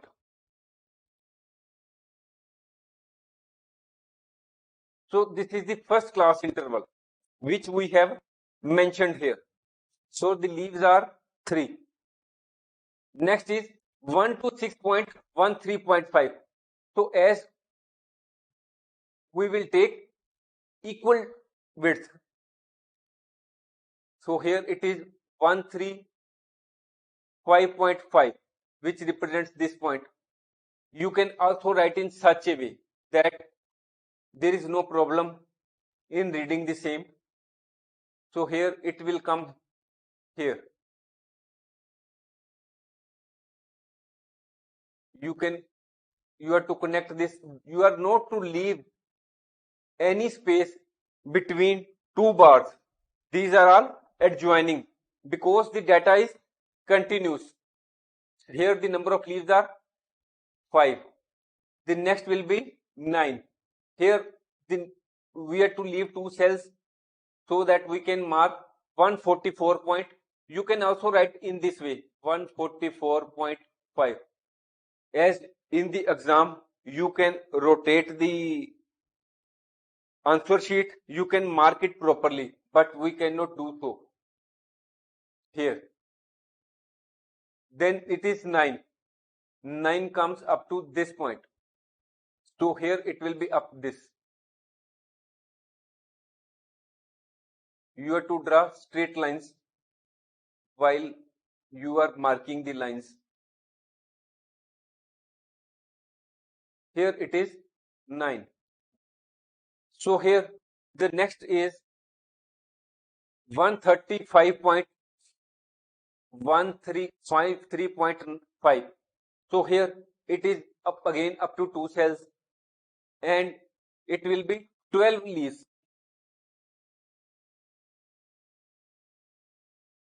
So here you can see that it will become here. These are the 12 leaves. You have to join this. And now you have to take this line downward so that you can join the same. These are the 12 leaves. So now what is next? 162. Again 2 points. 162.5. These are 5 only. So here it will be only here.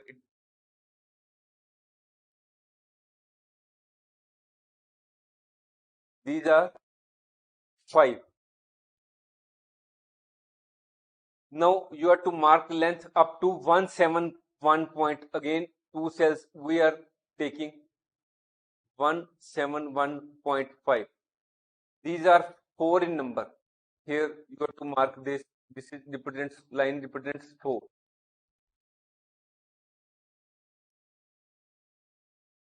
Now the next 2 and 180. Again we leave 2 points, 2 cells, and we mark up. This is 180 point, and the number of leaves are 2.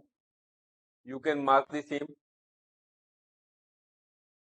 So you have so far been able to form the histogram. This is the histogram. There, these are all the bars which are all adjoining, and there is no space left in between. You are to here write properly in the exam. You can write it in this way, vertical way. These entries you can write in this vertical way, such like this. You can mention in this way so that all the entries are easily readable. Now the question before us is the length of 40 leaves of a plant is measured correctly to 1 millimeter and the obtained data is represented in the following table. Draw a histogram to represent the given data.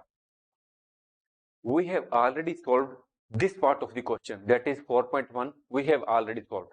Now we have to solve second and third part. What is the second part? Is there any other suitable graphical representation for the same data? If we give the answer in 2 words, then we can say that answer is frequency polygon. Now what is frequency polygon? There may be question in the exam that what is the difference between histogram and frequency polygon. Then you will observe from the data that this was the discontinuous data, that there was difference of 1 in each class interval, which you can see that this class interval ends at 1 to 6 and the next class interval starts at 1 to 7. In the same way, there is the gap of 1 in the next class interval, that is 135 and 136 and so on. While forming the histogram, we had formed the class interval continuous. Now the question may also arise in the exam that whether in respect of frequency polygon the data has to be continuous always, or the frequency polygon can be made in respect of discontinuous class interval or continuous class interval. We will understand all these aspects. We are not to go through only through this question. We are to understand various aspects of the question, because the questions may be asked regarding that in the exam. Now we will do some rough work so that we may understand the various aspects which may be there in the examination. Now, what was the given data? This was the given data in the question. Then we had formed this data continuous. Continuous means that there is no difference between the upper class limit of a class interval and the lower class limit of the next class interval, as there was difference of 1 in each class interval and we had divided it by 2, that is the result was 0.5, and we had reduced 0.5 from the lower class limit and added 0.5 to the upper class limit, and this class interval was obtained, this data was obtained. And on the basis of this data, that is this data which we had obtained after adding 0.5 or subtracting 0.5, we had formed the histogram. We will do very quickly because we have already solved this. Here we had mentioned the number of leaves. Here we had formed the kink because we are taking it as 117.5 and the next 126.5. Here we had taken the length and here the number of leaves 2, 4, 6, 8, 10, 12, and ultimately what was formed was just like that.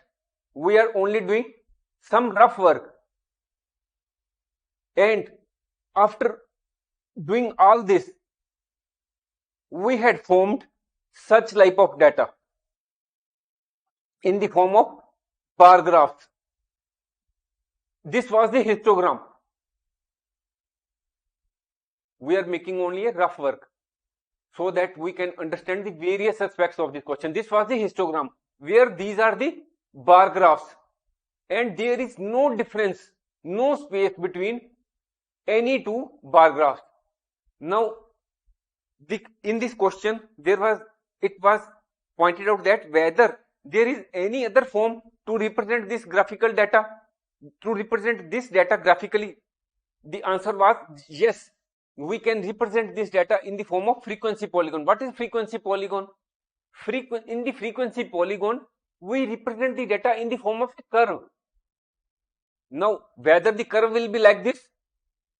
No, the curve will be like this, that this touches the central point of each of these class intervals, midpoint of each of these class intervals, that is the midpoint of this.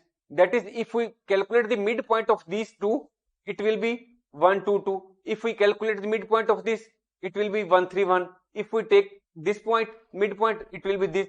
If we take, and so on.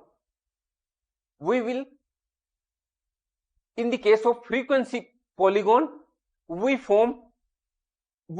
touch the middle point of each of these and we obtain a curve in this form just like this. This is the frequency polygon, which forms a graphical representation of the data in the form of a curve, and the curve connects the middle point of each class interval. That is the in between each graph, this connects. That is, it is just like that. This is connecting each of this point. So this is the frequency polygon. Now we will give the answer. Is there any suitable graphical representation for this data? The answer is we can represent this data. This data means the data given in the question in the form of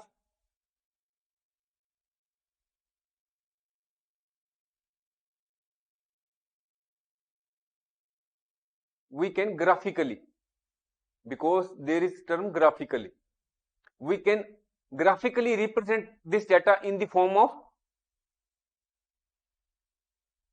frequency polygon.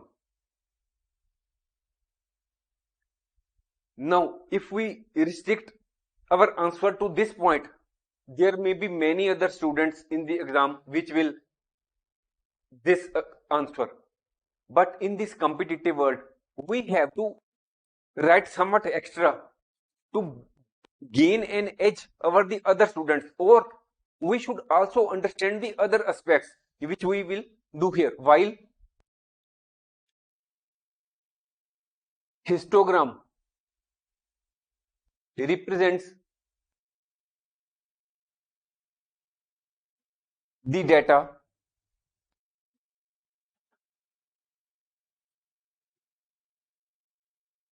in the form of bar graphs,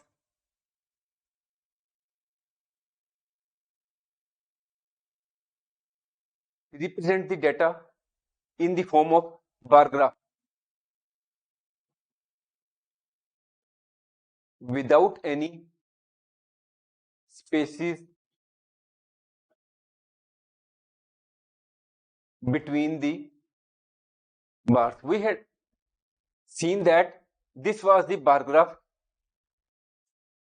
and there was no difference between these bar graphs, these bars. There, that is, we are understanding the difference between histogram and frequency polygon, because there may be question in the exam.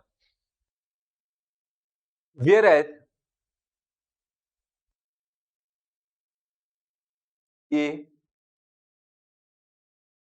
frequency polygon represents the data in the form of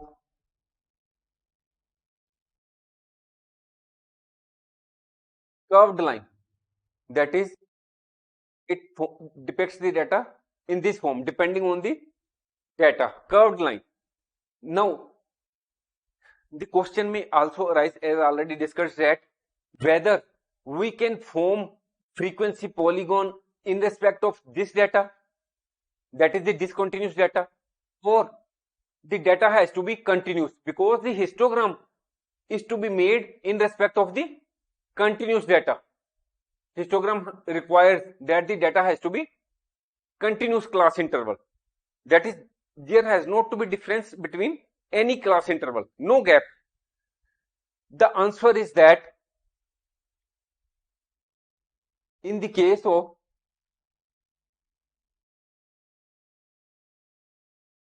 frequency polygon,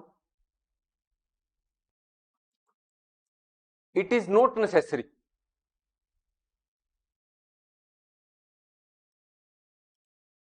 for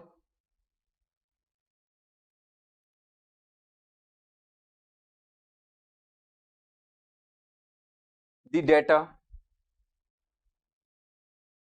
to be in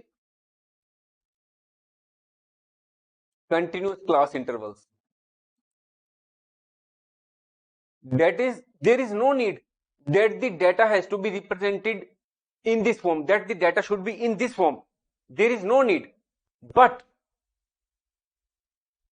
usually or commonly,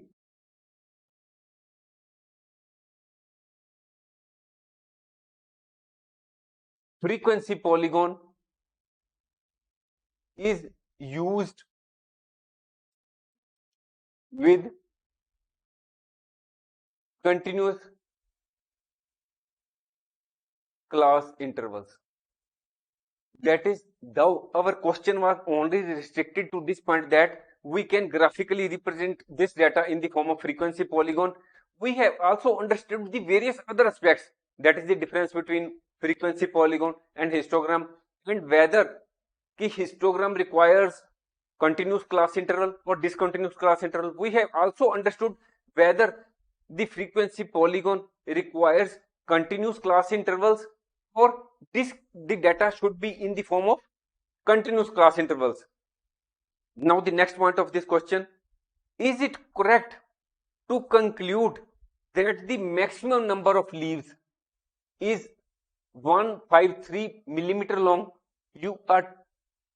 This is the data which was given in the question, and this is the data which we had derived while forming the histogram. That is this is discontinuous class interval, this is the continuous class interval, and this is the question is maximum number of leaves is 153 millimeter long. Now the maximum number of leaves lie in this class interval or in this class interval, maximum number of leaves. So we will say that no, we cannot conclude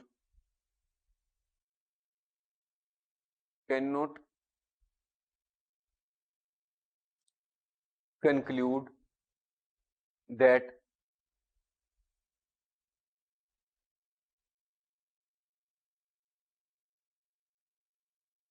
maximum number of leaves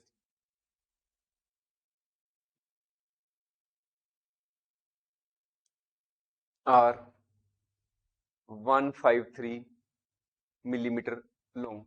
This is wrong, factually wrong, because the maximum number of leaves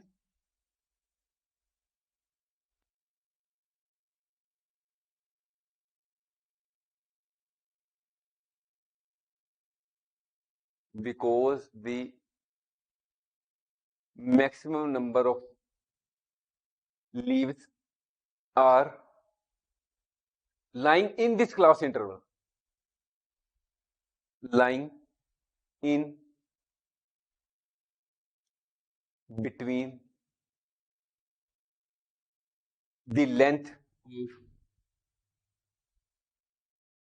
145 to 153, or we should also write it to 153.5 millimeter. That is, the maximum number of leaves are lying in this particular class interval. So it is quite possible that one leaf may be 145 millimeter, other is 146, then there may be two, maybe 150 in millimeter in length, but the total is 12.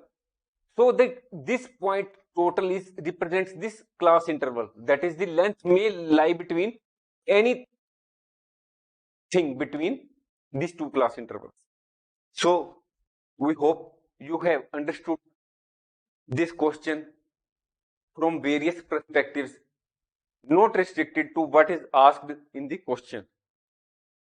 Now the question before us is, the following table gives the lifetimes of 400 neon lamps.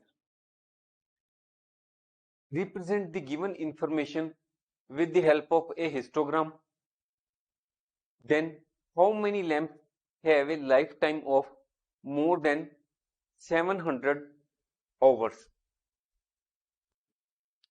We have already discussed that histogram, in the case of histogram, we represent the data in the form of bars, and there is no difference between the bars. Now we will start from here. Though we can directly form the histogram, it is preferred that we write something about histogram, because we have to differentiate ourselves from the other students who are also giving the answer to this question. They will be also forming histogram in the form of bars, and you will also do that. There should be something extra, that is, here you will give the definition of histogram.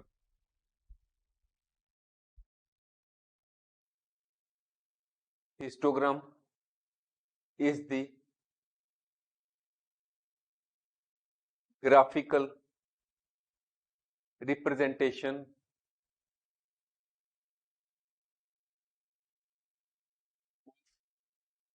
this is the continuous data. That is, there is no difference between this to this, or this class interval to the lower class limit of the next class interval. There is no gap in between any class interval. That is, histogram is the graphical representation of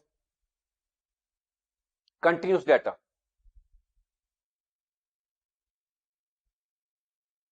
In the form of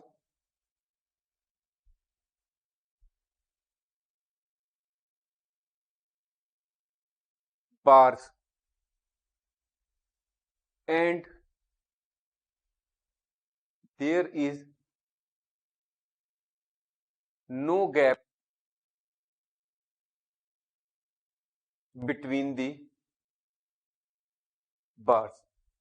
You can also write it that histogram is the graphical representation of continuous data in the form of bar graph.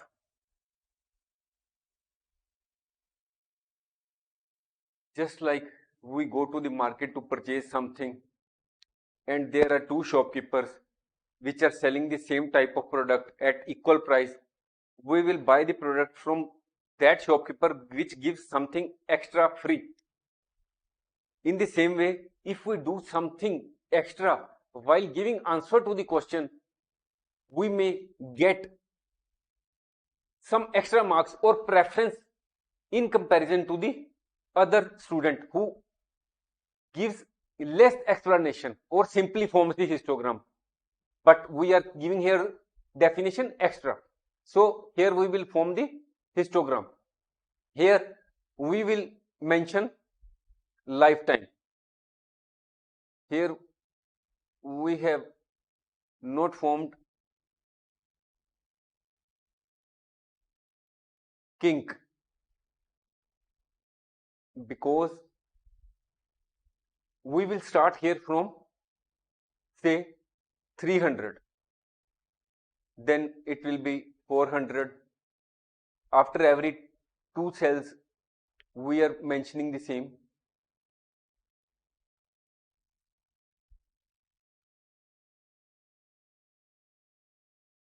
Then here we will mention number of lamps. Then we will start from 10. We will start from 10, 20, every 2 cells we are mentioning the same. And here the maximum is 86. So we will take it up to 90, 30, 40, 50, 60, 70, 80, 90. This is x-axis. This is y-axis. Here we are mentioning number of lamps. Now, what is the purpose of kink here? Just like in the thermometer, there is a kink that the temperature may not fall. Here, the purpose of kink is that we are assuming that the lifetime is here up to this point is 300, and this point represents 100. We are assuming. So, first is lifetime in hours 300 to 400. Then the number of lamps are 14. So we can assume that it is up to this point.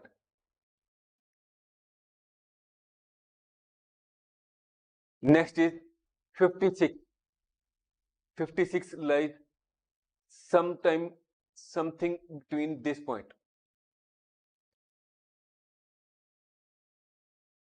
This is the next bar. Now the next is 60. Lifetime 500 to 600. That is this. These are 60. This is the next bar graph. Now 700, 600 to 700. These are 86.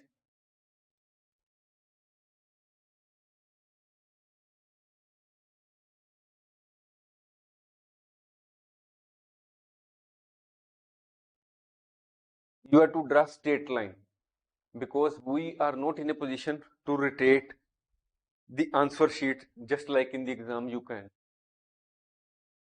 This is 700 to 874. 74 will lie somewhere here. Then this is 62.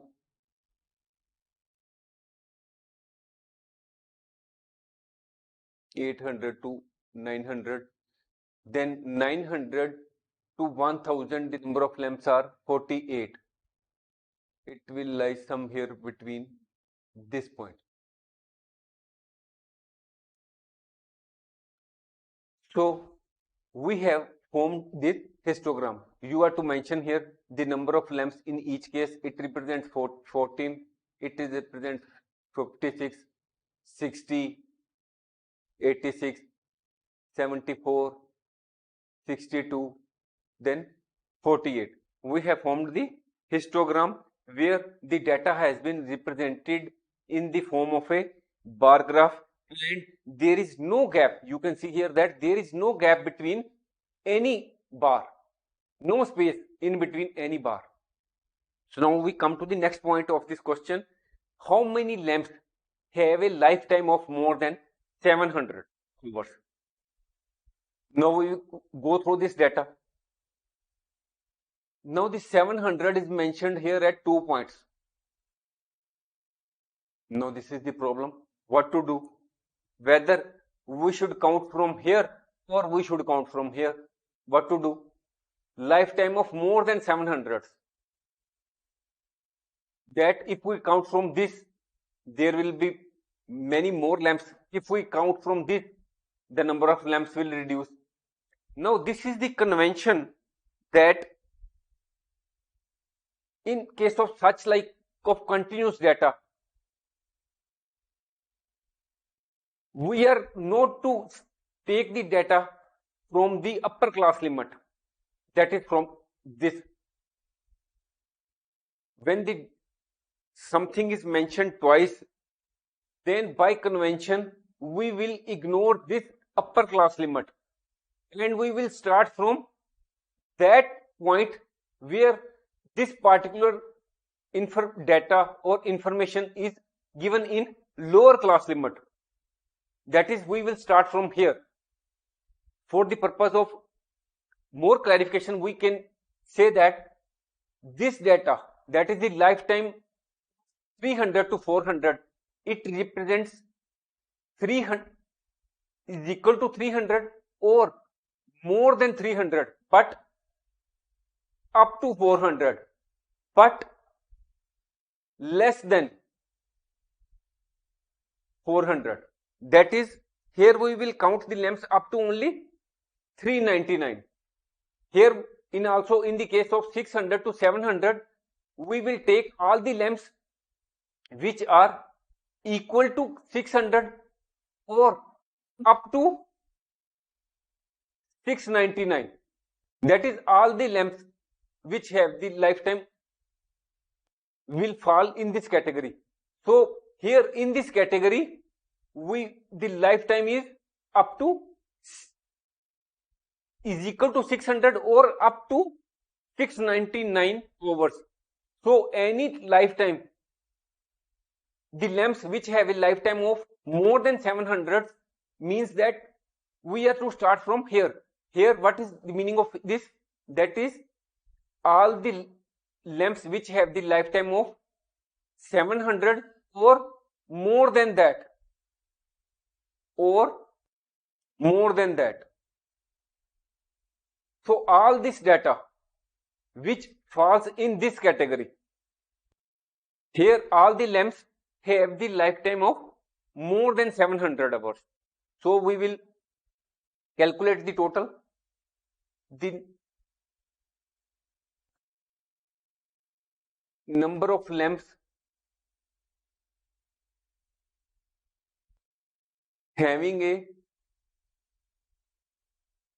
lifetime of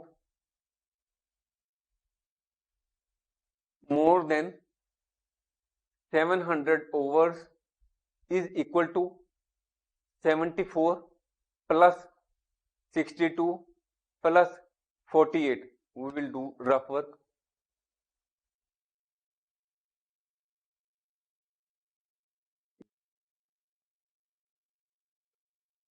So our answer is 184. Now the question before us is, the following table gives the distribution of students in two sections according to the marks obtained by them. Represent the marks of the students of both sections on the same graph by two frequency polygons. And next, from the two polygons, compare the performance of two sections. Now this is the data which has been given to us in the question, and we are to represent the marks on the same graph by the help of two frequency polygons. Now first point is that we should understand what is frequency polygon. Now the answer,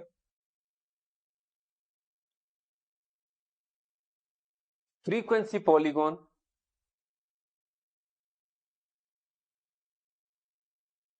is a line graph.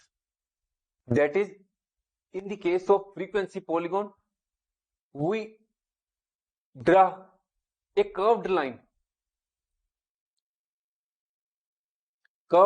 which frequency polygon is a line graph in which a curved line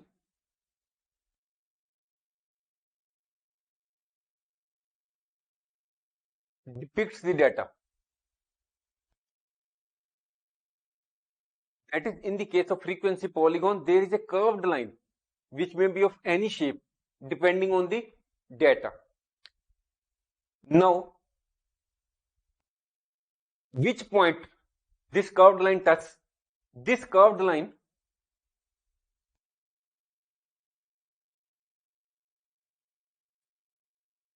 connects or touches the midpoint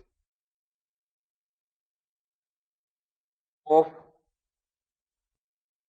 class intervals. That is, here if the marks are 0 to 10, it will touch the middle point, that is 5. Here it will touch the middle point, that is 15. So middle point of each class interval it will contact. So here first we will have to form the midpoint. What is the midpoint? So here we will have to first prepare the table so that we can form the midpoint. So these are the marks. Marks in case of both the sections fall in the range of 0 to 10, 10 to 20. So here in the same way we will write marks 0 to 10, 10 to 20, 20 to 30, 30 to 40, and 40 to 50. Here we will draw lines so that our information may not get mixed up with other columns. So here we will calculate the midpoint, or it is also known as class marks. Class marks or midpoint. How the midpoint is calculated? We will total the lower class limit and the upper class limit, total and divide it by 2. We will total lower class limit and upper class limit divide by 2. Lower class limit, upper class limit divide by 2. Lower class limit plus upper class limit divided by 2. In the same way this. So what we find here, we will arrive at 5, 10, 20, 30 divided by 2, 15, 20 plus 30, 50 divided by 2, 25. Here 70 divided by 2, 35. 40 plus 50, 90 divided by 2, 45. So we have arrived at the midpoint, that is 5, 15. Now here we will write frequency.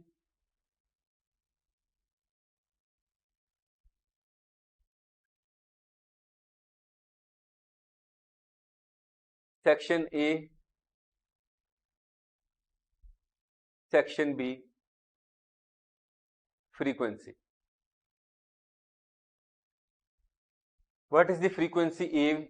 In the case of A, it is 3, 9, 17, 12, 9, 5, 19, 15, 10, 11. So what we have done so far? Firstly, we have understood the meaning of frequency polygon, that it is a line graph where the curved line depicts the data. And how the curved line is formed? The curved line connects the midpoint of the each class interval. So now we will form the two frequency polygons on the basis of this data, this table which we have formed. Now we have arrived at midpoint of each class interval. Now using this information which we have arrived at, we will form the two frequency polygons on the same graph. This is the graph, we will use it.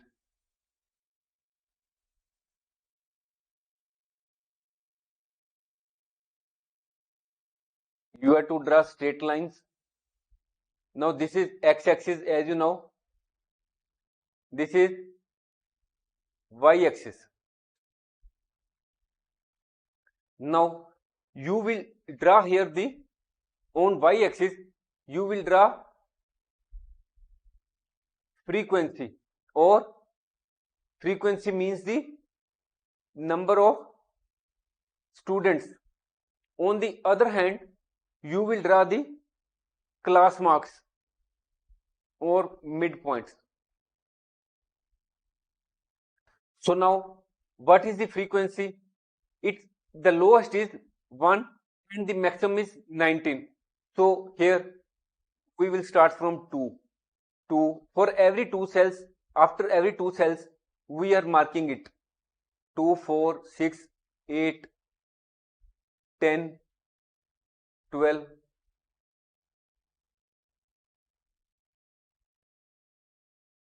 Any marking on the graph should be made keeping in view what is given in the data.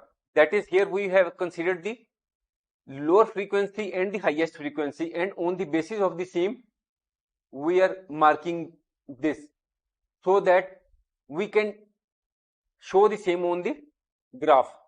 Now we have drawn the frequency here. Now here we will draw the class marks. The maximum are 45. Now we will start from here. After every 3 cells, we are marking 5, 5, 10, 15, 20, 25, 30, 35, 40, this is 45. Now this is the maximum class marks. So now what is class marks? It is 5. And what is the frequency of section A? In the case of section A, it is 3. And in the case of class marks 15, it is 9. You can say here that it is this point. Now at class marks 25, no, this was taken as, wrongly taken as at this point. This is not to be taken at this point. At point class marks 5, frequency is 3 in respect of section A, and at point class marks 15, it is 9. Here we are to mention 9. This is, and next at 25, that is this, it is 17.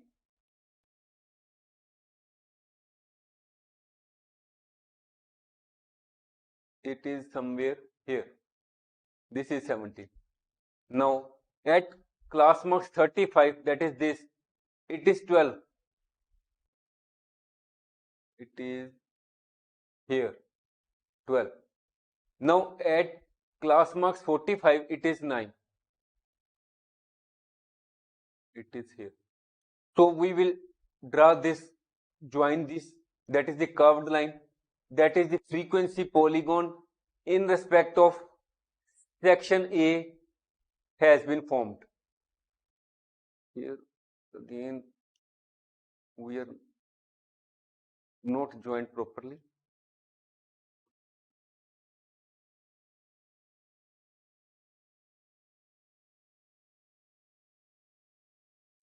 Now, in respect of section B, frequency at 5 is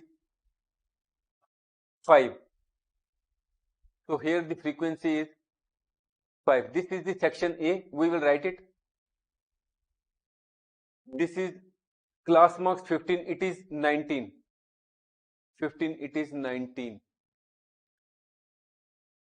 It is somewhere here. Now the next point is we can join the same so that there is no confusion. At class marks 25, that is this point, this is 15. That is, it is somewhere here. We will join it. Next, at point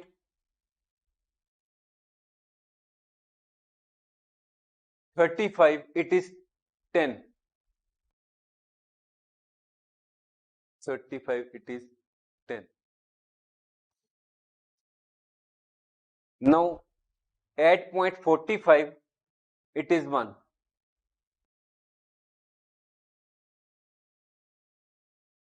Somewhere here.